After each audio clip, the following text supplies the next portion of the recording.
for the morning session on science of self-realization. So before we begin our session, let's offer our prayers to Lord Krishna and Prabhupada. Nama Om Vishnu Padaya Krishna Preshtaya Bhutale Srimate Bhaktivedanta Swami Namine Namaste Saraswati Deve Gauravani Pracharine Nirvisesha Shunyavadi Paschatya Deshatarine Jaya Sri Krishna Chaitanya Prabhu Nityananda Sri Advaita Gadadhara Sri Vasadi Gaura Bhaktavinda Hare Krishna Krishna Krishna Hare Hare Hare Rama Rama Rama Hare Hare Shri Shri Radha Vrindavan Chandrodaya Shri Shri Nitai Gauranga Srila Prabhupada.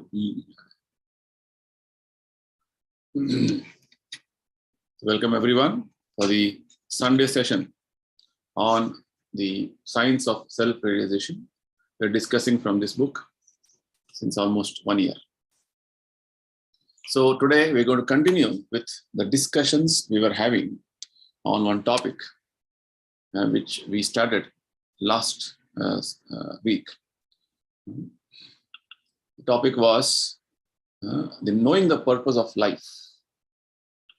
So this we discussed last time to some extent. We are going to continue our discussions in today's session. And our whole inspiration is the teachings of Srila Prabhupada, who has so nicely given us this knowledge in a very simple way for all of us to understand and follow in our lives practically. So what did we discuss in our previous session? We just have a quick recap. So we discussed on what is self-realization and what is meditation. This book is on which we are discussing is called The Science of Self-Realization. This book. So what does self-realization actually mean? It's a very important point which we have to understand. So the aspect of self-realization has the topics of our relationship with God. And we as living entities, we are spirit souls. This we have to realize. We have to realize our relationship with God. So these are the subject matters of self-realization. So this self-realization is possible when we adopt the spiritual process, which is very practical for this age, that is known as Sankirtana process. And what is meditation? Meditation is actually is a process of cleansing our heart. It is basically trying to make us understand what is our relationship with God. Right? Because right now in this material world, we are related to so many things. Right? So, but if you ask anybody, what is your relationship with God? People may say, what is God? Or God is dead. I don't believe in God. Such statements we hear. So the point which Prabhupada was explaining about meditation was that we have an intimate relationship with God, which we have forgotten right now. So reviving that relationship is what means meditation and self-realization. And we also discussed on our relationship with God to some extent, because we are intimately connected with God as part and parcel. And the point on aspect of is God dead, there is no God, with some examples we discussed. So many phenomena happening in the material world. Just like the sun is rising on time, seasons are changing at a proper intervals. There's so many natural phenomena happening. It all gives us the understanding that there is a controller behind it. Prabhupada gave the example of how you see a nice bouquet of flowers, so beautifully arranged, and each flower is so artistically made. So how can you say that it is without any creator? There is no God. Or Prabhupada also gave the example of a butterfly. Butterfly with its both wings so symmetrically, nicely, painted. Somebody has painted, it looks like that. So all these wonderful creations of God are pointing out to the aspect that there is a creator. There's the intelligence of God behind all this wonderful creation. And we also understood the different processes of meditation. The jnana process, or the process of trying to acquire knowledge and analyze things, is called jnana process. And the meditation process of trying to meditate on something which is recommended in the scriptures, or the yoga process, the process of different step-by-step procedures of controlling your senses, controlling your mind. It's called Ashtanga Yoga, means eightfold yoga process. So we discussed the practicalities of these different processes, and the conclusion was that these processes are not practical for this age of Kali Yuga. The age what we are living is called Kali Yuga. So what is the recommended process for this age? Because every age, the time period what we are living has a recommended process. Other processes what we discussed doesn't mean they are not effective or not powerful. But in Kali Yuga, especially in this age, this is not very practical. Now the practical meaning, everybody cannot follow. That's the point. And it's not easy for everybody to adopt. That is the meaning. So the recommended process wherein everybody can follow, everybody can adopt and get the perfection, because we're discussing on the topic of meditation. Meditation means how to revive our relationship with God, the process, and to come back to our original situation of that we are part and parcel of God, and understanding these aspects. This is known as self-realization. This is what we're discussing. So, this being the situation, what is the recommended process for this age, for which Prabhupada explains? Therefore, Chaitanya Mahaprabhu, not only Chaitanya Mahaprabhu, but also the Vedic literature says, Prabhupada makes a statement, Harer Nama, Harer Nama, Harer Nama Iva Kevalam, Kalau Nastyeva, Nastyeva, Nastyeva Gatir Anyatha. The meaning of this is Kalau. Kalau means in this age. Nastyeva, Nastyeva, Nastyeva. 3 times it is mentioned. 3 times Nastyeva is mentioned. Nastyeva means, Eva means certainly. Nasti means not. Certainly not, certainly not. Right? What is certainly not? Let us understand. Certainly not, 3 times it is repeated. Something is repeated 3 times, which means some emphatic statement is being made. Something very obviously it is being told, other things are not possible. Now, what is that certainly not? We try to understand. One process is, one cannot realize oneself by karma. This also we discussed in the previous session. This is first certainly not. Where various pious activities or good activities, punya activities, we can realize ourselves as soul and a relationship with Krishna. That is not practical for everybody, because when you are engaging in many activities of punya, you are mostly getting carried away by the different facilities of punya. Just like in Bhagavad Gita it is mentioned that you are when you are having punya with you, the tendency is to see that you want to enjoy life. You want to go to heavenly planets. Heavenly planets are also part of the creation of this material world by Lord Krishna. So going to heavenly planets doesn't mean that you're liberated or you're come back to your spiritual position. No. It's like going from one country to another country. That's what it means. So the process of karma is the first certainly not, nasti eva. And the second certainly not is the process of jnana. One cannot realize oneself by jnana. Not easy for everybody. Very rarely few people may be able to realize. Jnana means I am not this body, I am spirit soul. Trying to understand this material world is full of miseries. So coming to this point of realization is not easy because people are so enamored, entangled in this material world with the various allurements in the material world. They think this material world is an enjoyable place. You can go on nicely experiencing different varieties of gratification now, again and again. That is what people think.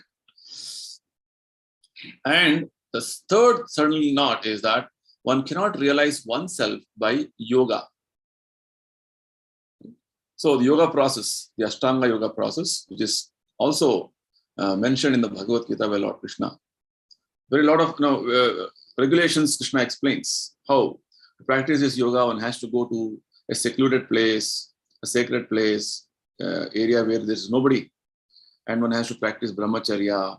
One has to sit erect. One has to concentrate on the tip of the nose. Like this, a lot of step-by-step procedures Krishna explains. When Krishna explained this system of yoga, Arjuna flatly denied, Krishna, I cannot practice this because my mind is very much disturbed, or it is very flickering. Chanchalam hi mana Krishna. So Krishna also accepted the fact, yes, it is not easy.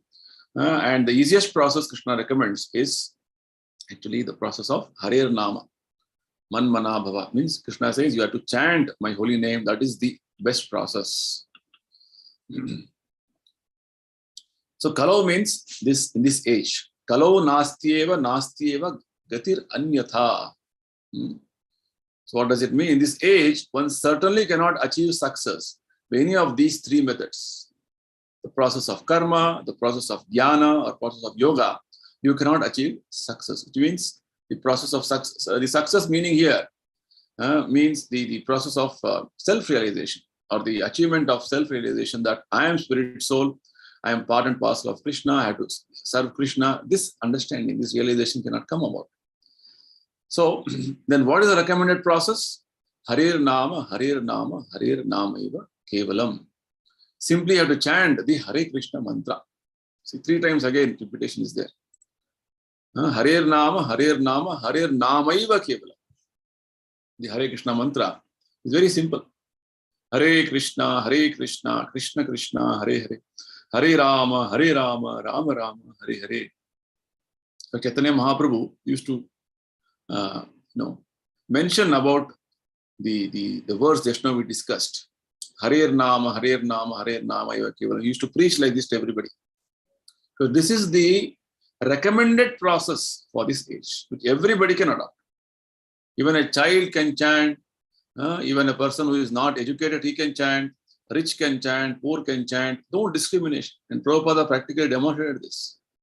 He went all over the world and he preached the message of Chaitanya Mahaprabhu in such a nice way that everybody in any remote part of the world, they adopted this process and everybody got complete benefit of this.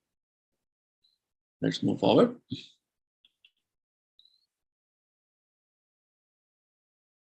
So Kevalam means only. Simply chant Hare Krishna.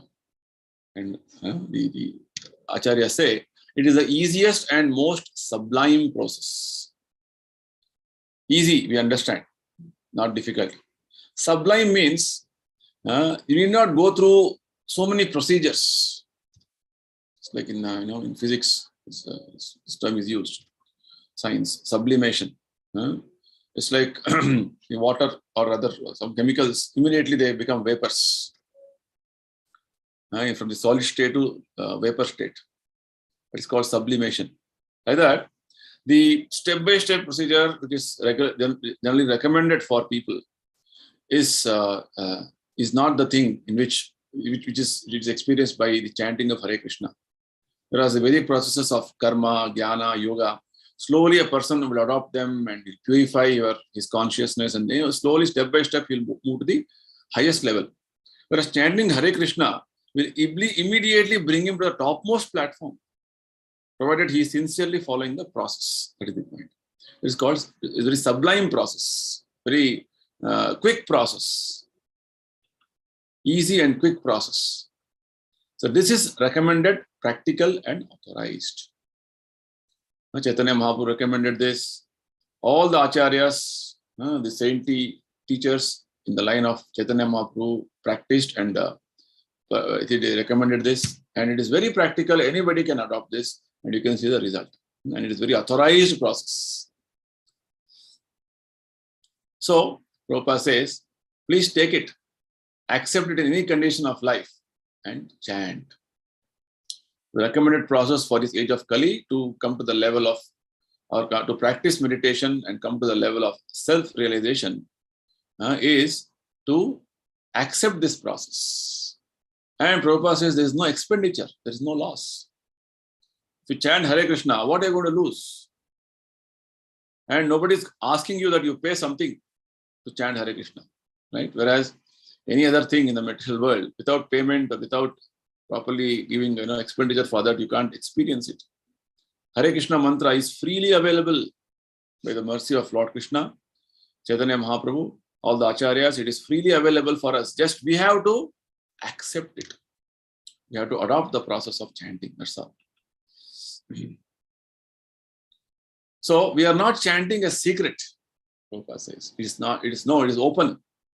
Sometimes some system of spiritual discipline, they say, oh, we have some secret mantra which can be given only when you make some payment. It is not like that. It is an open secret. Anybody can adopt this process, and this chanting Hare Krishna is so wonderful. Anybody adopts this process sincerely can get the benefit of this chanting. And by chanting, what will happen is you will cleanse your heart.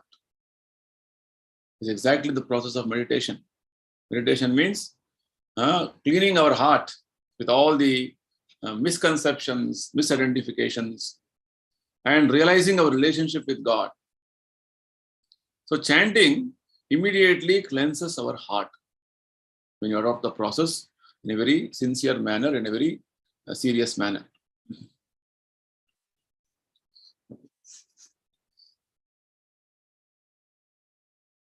So somebody may question, can material processes solve our problems of life? Right? Somebody may question in this way, because you're adopting, you're recommending one process. Maybe everybody doesn't want to do. I am from a different background, different faith, or different educational understanding. Why should I adopt this? Maybe I'll figure out something. Maybe that will solve my problem. So we'll analyze whether material processes can solve our problems of life. Actually, if you understand the material world is full of miseries. Nobody wants misery, but everybody is experiencing misery. Misery means problems, distress, painful situation, right? So unexpectedly, like a forest fire that starts without anyone striking a match, it comes. This material world is known as samsara davanala. Samsara means this world of repeated birth and death. This davanala means just like in the forest, there is some friction of two bamboos, dry wood. Then there is a spark of fire, and that will blaze the whole fire. Material world is like that. Without any reason, without any cause, problems keep coming up. Problems keep surfacing up, and even though we don't want problem, but problem is there. It's like we have been hearing since few days now, few weeks, that there's going to be an economic depression all over the world, maybe in next few months' time. Right? Many big companies are laying down their employees. They're not going forward in their business. Things are all going very slow. That is what we are hearing from the different news across the world. So the miseries nobody wants, but the miseries are always there. No one wants war, but war is fought. No one wants famine, but famine comes. Like this, no one wants pestilence, but it comes. Even now, the effect of the COVID is still going on all over the world. No one wants fighting, but there is fighting. Just I'm trying to analyze the nature of this material world. So no one wants misunderstanding, but this misunderstanding, even within the family members, very close people. Why? Why? Because this is like a blazing fire in the forest. This material world, the dealings of between various entities and different aspects of nature of the living entities is like a blazing fire in the forest. Nobody wants. No animal expects that to be fire in the forest because it is very painful for them. Everybody has to flee from the forest. By the time they are running away, who knows that fire may engulf them. The fire may completely consume them. That is what this material world is like. This is the nature of this material world. And any amount of fire extinguishers or fire engines cannot bring down this fire or completely ward off this fire. Because the fire is very blazing, it's very enormous.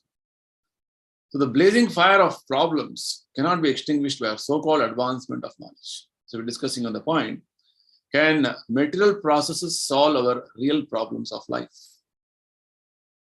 Right? So the conclusion we're coming to is that no, it is not possible. Basically, the problems are so severe that no material solution can offer any actual solution. No material aspect, no material process can offer any practical solution. So just as one cannot extinguish a forest fire by sending a fire engine or by bringing some water, similarly, the problems of a life cannot be solved by material processes. If you remember, one of our previous sessions we had discussing for a series or for a few weeks how the material problems can be having solution only by spiritual way of understanding, spiritual way of life. Right? So the problems of life cannot be solved by material processes.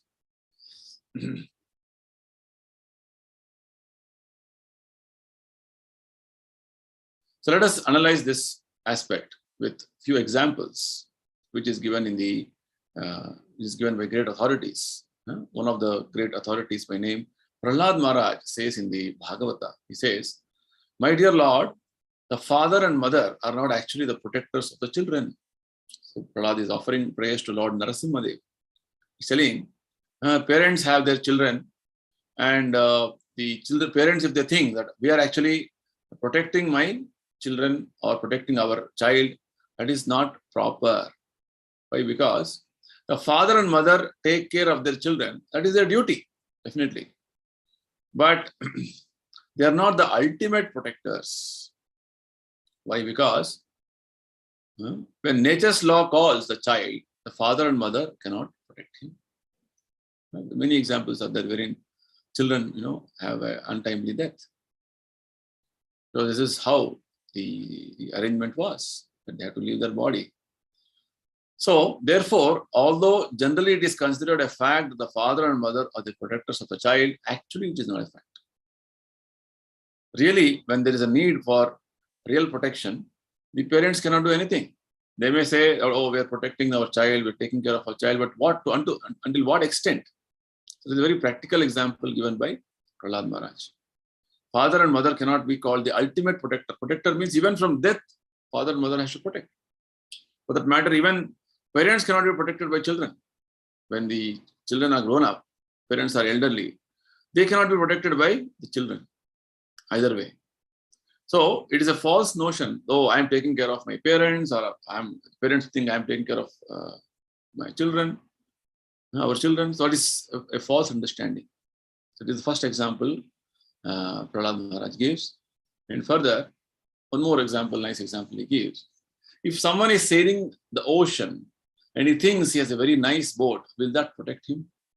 Very up-to-date safety measurements we have and all the various equipments to so that something worse situation happens, nothing's going to happen to me. If somebody thinks like that, is it confirmed or is guaranteed that he will not have any problem? No. Still, there may be a casualty and the whole ship may drown. It's like we see many times, we keep hearing the news. A nice airplane flying in the sky. Everybody thinks, very safe, very nice, nothing will happen. But airplanes do crash. Right? So any material arrangement cannot protect us. That's the point. You may have the best of the arrangements, best of the planning you would have done. But these things cannot protect you or save you. This is a harsh reality. One more example Prahlad Maharaj gives is, suppose someone is diseased, he may engage a very good physician who gives good medicine, but that will not guarantee that he will live.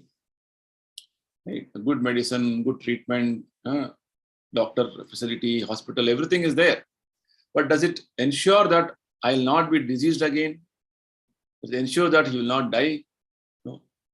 No medicine, there is no medicine in the world which will tell you that, oh, you're not going to die, you're going to live forever. So these are the three practical examples which Prahlad Maharaj gives. That parents cannot claim that they are the ultimate protectors. With the best of the ship or the aeroplane cannot ensure you that you will not have any casualty. Or the best of the medicine and the best of the doctors cannot ensure you that you will not be diseased again or you will not die. This is the practical reality. Then what is the solution? Who is going to protect you? Right? What is the ultimate guarantee? Prahlad Maharaj says, my dear Lord, Narasimhadeva, if you neglect someone, nothing can protect him. It's a nice statement in the by the Acharyas. It is said, Mare Krishna Rakhe ke Rakhe Krishna Mare ke. When Krishna wants to protect someone, nobody can, no force in this material world can do anything, harm him. When Krishna wants to kill someone, no force in the material world can protect that person. This is Krishna's all-powerful, omnipotent nature. He is supreme controller. This aspect we have to realize. Right? This point we are analyzing to make us understand how there is hand of Krishna in every aspect of our life. As protector, as maintainer. This we have to realize, which means our relationship with God is there very intimately in every aspect of our life in an active manner. So the conclusion which Prabhupada makes is that surrender to Lord Krishna is the only solution. So this is our practical experience, Prabhupada says. We can invent so many methods to solve the problems presented with the laws of material nature, but they are not sufficient. We may have so many counteracting measures or various methods to to solve the problems in the material world. But you solve one problem, there are 10 more new problems ready for our challenge. Like this, the problems are presented by the laws of material nature. Laws of nature are very stringent. Nowadays, so many things, sinful activities are going across the world. The biggest sinful activity is the slaughtering of animals, animal killing. By animal killing, you are curtailing a living entity's lifespan, which is actually illegal as per the laws of God. So you have to suffer karma for that. People want to have non-vegetarian food, animal food, as very tasty food. So for that you have to suffer. Mahabharata says the animal killing is so sinful. Not only person who has killed the animal, there are 7 more people in the whole chain. It's like when a murder happens, the conspiracy of murder, when the court is trying to get into details, analyzing, whoever is helped in murder also will be considered as a criminal. Likewise, in the whole chain of the slaughtering, the person who is taking care of the animal for slaughter, person who sells it, person who actually slaughters it, person who cooks the food, person who eats, like this, there are many people who are involved in the chain. Everybody is going to be suffering the loss of karma. So they will never solve all the problems, nor will they give actual relief. This is the practical realization which we should have, that material processes can never solve problems or can give actual relief. This is the fact.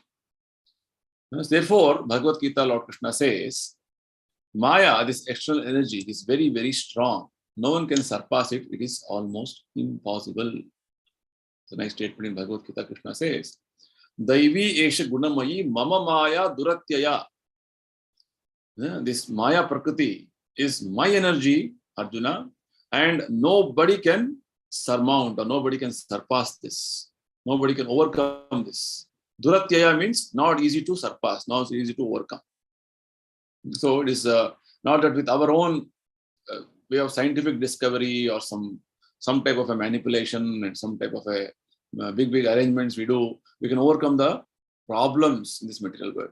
I only listed few problems, but we know as practically we're seeing so many problems always. This world is full of problems. Then how can one get free from this material nature? Krishna says, simply by surrendering unto me, one can get relief from the onslaughts of material nature. Mam evaye prapadyante, mayam etam tarantite, is what Krishna says. You just surrender to me, then I will give you relief, because Krishna is controlling material nature. When you surrender to Krishna, Krishna will give us relief from material nature. He can order material nature, don't trouble this entity. So this is a fact. So we have to cleanse the heart to learn what is the relationship with God. The whole topic we're discussing was how to come to this point of reviving our relationship with God, understanding our relationship with God. So for this, our heart has to be cleansed. Our existence has to be purified. So once you purify your heart, purify your existence, then you can understand who you are, what you are. That is the discussion we are having. So the discussion on the need to cleanse our hearts to understand who we are, what is our identity, what is our actual situation is a very important point. In the Katha Upanishad it is stated, Nityo Nityanam Chetanas Chetananam. It means the supreme absolute personality of God or the absolute truth is eternal. Okay, so just like we as living entities are eternal, Supreme Lord, creator of all of us, he is called Supreme Eternal, absolute truth. So God is eternal and we are also eternal. Sanatana. Mamayavamsho Jiva Loke Jiva Bhuta Sanatana. This is a statement Lord Krishna says in Bhagavad Gita. So, but the Vedas indicate that he is the supreme living creature. He is a leader amongst all the different eternal living entities. So, therefore, the understanding which we were discussing in the beginning of our session, is God dead? No. He is eternally living personality, the supreme eternal living personality. Right? So if God is dead, how is this world working? This is a challenge for the atheists. Krishna says in the Bhagavad Gita, under my supervision, things are going on. Maya dhyakshena prakriti suyate sacharacharam. Krishna says, under my supervision, all the different various actions in the material world are all happening. So even in the Bible, it is confirmed that God created this material world. Right? So there's ample evidence in the various books of religion to make us understand how God is actually creating this world and maintaining it, protecting all of us in every aspect. But out of ignorance, out of our foolishness, we tend to deny these aspects, deny these facts. This is a fact, not that one time there was a chunk and then it happened, and this happened and that happened, like that. People have this various theories. Chunk, Big Bang theory, so many things that people say, as though that whole chunk was all existing before even anything else. But the Vedas give us the factual understanding and the truth that how the creation happened, how we came into existence. So all these things we have to understand from the Vedic scriptures, from Bhagavad Gita, from the authorized personality, spiritual teachers, which will open our eyes to see the factual aspects. So this is called the cleansing of the heart. Chaitanya Mahaprabhu says, Cheto Darpana Marjanam. That is the process of cleansing our hearts, which means seeing the facts as they are, not that you're in a different type of a paradigm of complete ignorance. So when we cleanse our hearts, then we will be able to understand what Krishna and the Vedas say. How to cleanse our heart? The process we understood. The recommended process is chanting the Hare Krishna mantra every day. Chant and hear that mantra. Hare Krishna, Krishna Krishna, Hare Hare, Hare Rama, Rama Rama, Hare Hare is the process in Kali Yuga. And we understood the importance of this mantra. How All the Vedic scriptures say there is no other way, in this age of Kali except the process of chanting of Hare Krishna mantra. And hearing that mantra, whatever you chant, should hear. Prabhupada says, chant Hare Krishna and exactly hear the same sound. This will purify us. And why we have to purify our heart? Because right now we are in ignorance, misunderstanding, misidentifying ourselves and doing so many things, which is entangling us again. Continuing our material existence to take one more body, again, repeatedly, body after body, is again a big painful situation. And we just now discussed the problems of this material world. It is like a blazing forest fire. We have to come out of this blazing forest fire. Solution is to take the shelter of Lord Krishna by chanting Hare Krishna. So we need to be purified. Right? Prabhupada gives a nice example. If a man is suffering from jaundice and you give him a piece of sugar candy, he will say that it is bitter. Sugar candy, jaundice people, the jaundice suffering patient will taste anything sweet as bitter, right? But is the sugar candy bitter? No. A healthy person can taste it as very sweet, very nice, very tasty. And the medicine for jaundice is what? Sugar. Or sugar cane juice, sugar candy, like that. So modern science also prescribes, this is the medicine, and Vedic literatures also prescribe this. That sugar candy is the medicine for jaundice. So if you take great quantity of the sugar candy, then we'll be relieved from jaundice. So when there is relief, then one says, oh, this is very sweet. Because once the jaundice is getting cured and you can coming back to a normal situation, healthy situation, then you understand, oh, this is very sweet. Earlier I was tasting it as bitter. So the modern jaundice of a godless civilization can be cured by this chanting of Hare Krishna. You're all having a jaundice-like situation. In jaundice, what happens? The sweet taste of sugar cannot be relished. Likewise, our jaundice-like godless civilization, no existence of God, God is dead, right? Like that, many very nonsense statements which we make and try to live a life of atheistic type of a temperament is actually not going to help us. Take the process recommended for this age, chanting Hare Krishna. Realize that your spirit soul, have understanding that I have a relationship with God and I have to live in that relationship is the purpose of life. Right? So the jaundice-like situation can be cured by taking up the process of chanting Hare Krishna. Initially, it may look like nothing is happening. It's like initially when the jaundice, you start giving the patient the sugar candy, he may not taste it sweet, but eventually you will taste it sweet. Likewise, the recommended process for this age of Kali is to chant the Hare Krishna mantra. In the beginning, it may appear bitter, but when one advances, then he will see how pleasing it is. So the whole problem of our existence, or the problem of our continued material life, repeatedly taking birth after birth, is because of our misidentification, wrong identification that I am this body, I belong to this family, belong to this community. Right? This is the problem. So misidentification is the cause of all problems. As soon as one understands his identity, his relationship with God, then immediately he becomes happy. When you come to the point of realization, this is called self-realization, by this meditation process of chanting Hare Krishna mantra. What happens? You know that I am spirit soul, I have connection with God. My duty is to serve God, Krishna, in whatever way possible. And continuing with my other regular responsibilities in whatever situation I am in. Actually, when this realization is there, he knows what is my destination, where I have to go, what I have to do. That will make him very happy. Because the purpose of life, the goal of life. Right?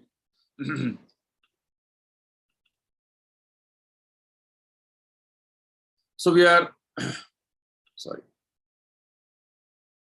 So right now, we are full of miseries because we identified ourselves with the material world.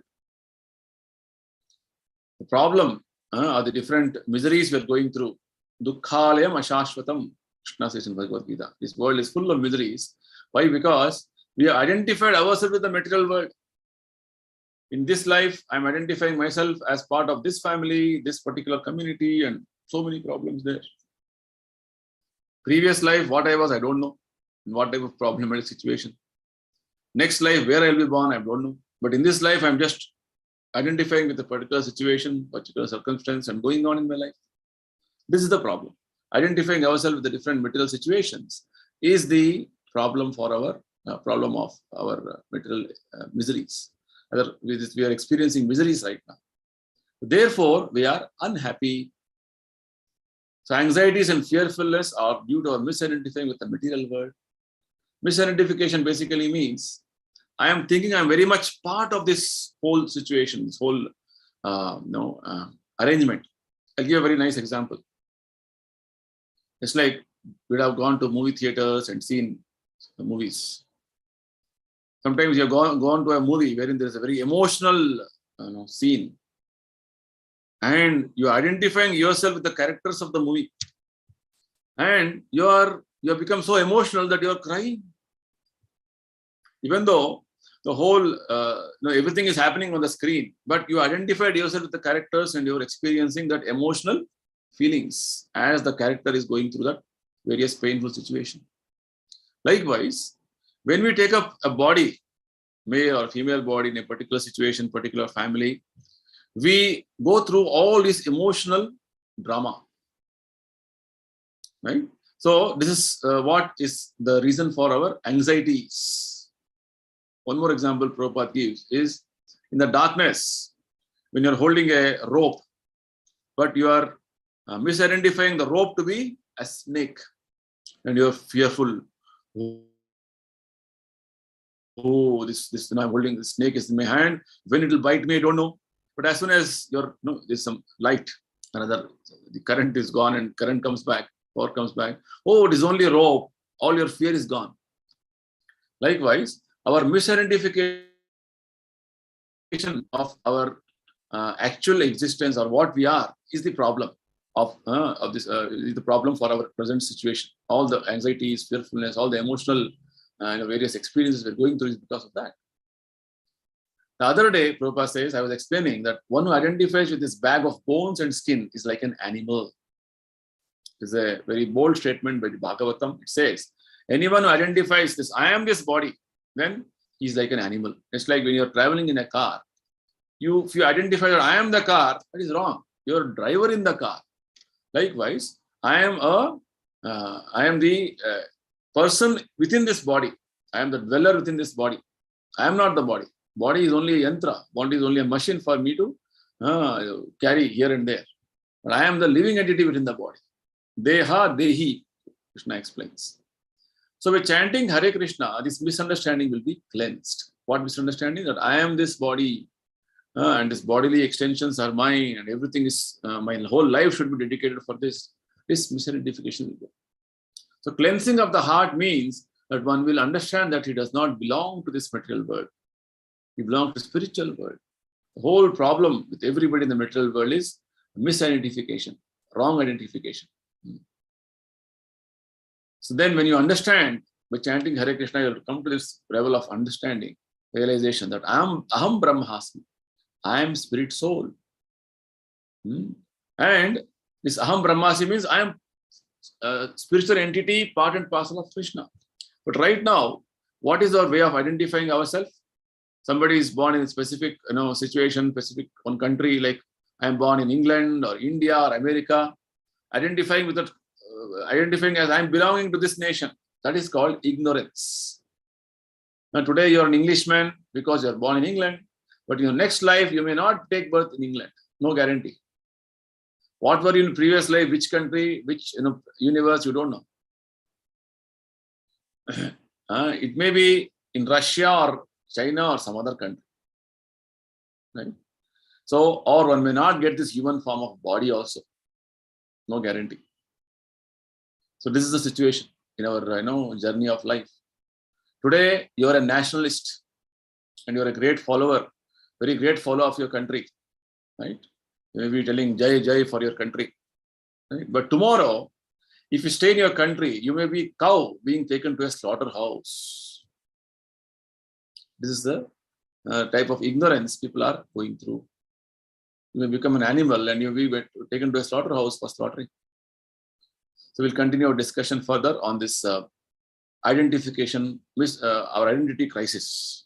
Right now, how we are wrongly identifying ourselves with this material world and living a life of complete ignorance, and how this is leading us to big problems in our life. Right? We'll discuss more in the next session. So we'll conclude for today. If anybody has anything to ask, discuss, I can take a few questions and comments. Online, are there any questions? Post. Okay. So looks like there are no questions. So we'll close now. Thank you everybody for joining this Sunday morning session on science.